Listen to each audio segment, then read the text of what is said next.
नमस्कार। आदरणीय बुवा आमा, दिदीबहिनी तथा दाजुभाइहरू, म आज एक अत्यन्त संवेदनशील घडीमा तपाईहरू सामु उपस्थित भएको छु। केही दिन अघि सुनसरीको देवानगञ्ज, सिराहा लगायतका स्थानमा भएको दुःखद घटना र त्यसपछि केही जिल्लाहरूमा उत्पन्न अशान्त वातावरणलाई लिएर नेपाल सरकार पूर्ण रूपमा गम्भीर र संवेदनशील छ।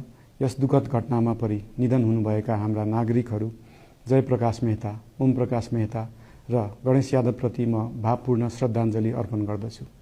साथै शोक सन्तप्त परिवारजनहरूमा नेपाल सरकारका तर्फबाट गहिरो संवेदना व्यक्त गर्दछु। घटनामा परि घाइते हुनुभएका सम्पूर्ण नागरिकहरूको शीघ्र स्वास्थ्य लाभको कामना गर्दछु।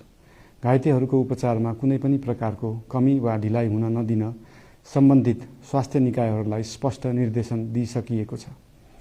घटना भए लगत्तै सबै सुरक्षा निकायहरूले तत्काल घटनास्थलमा पुगेर परिस्थितिलाई सामान्य बनाउने, थप अप्रिय घटना हुन नदिने र शान्ति सुरक्षा कायम गर्ने प्रयास निरन्तर गरिरहेका छन्।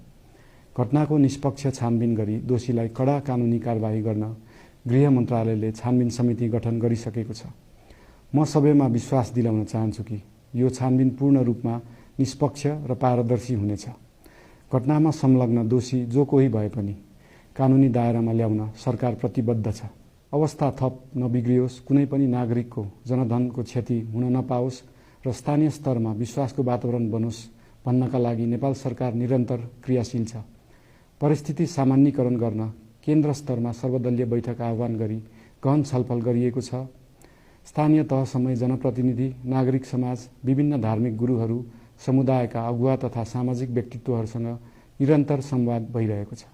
स्थानीय स्थितिको प्रत्यक्ष अनुगमन गर्न, पीडित पक्षसँग संवाद गर्न र शान्ति सुरक्षालाई थप सुदृढ बनाउन गृहमन्त्री स्वयं सो स्थानमा पुगिसक्नु भएको छ। साथै देशको समग्र शान्ति सुरक्षाको अवस्थाबारे गम्भीर समीक्षा गर्न राष्ट्रिय सुरक्षा परिषदको बैठक बसी परिस्थिति अनुसारका आवश्यक निर्णयहरू समेत गरिसकिएको छ।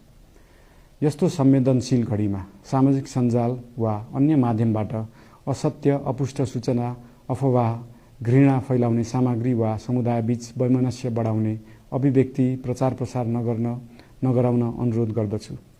साथै सरकारी निकायहरूबाट जारी भएका आधिकारिक तथ्य र सूचना मात्र विश्वास गर्न विशेष आग्रह गर्दछु। प्रत्येक नागरिकको जीवधनको रक्षा गर्नु, सामाजिक सद्भाव जोगाउनु र समाजमा शान्ति कायम राख्नु राज्यको सर्वोच्च र प्राथमिक दायित्व हो। आगामी दिनमा पनि राज्य थप सतर्क र संवेदनशील रहनेछ।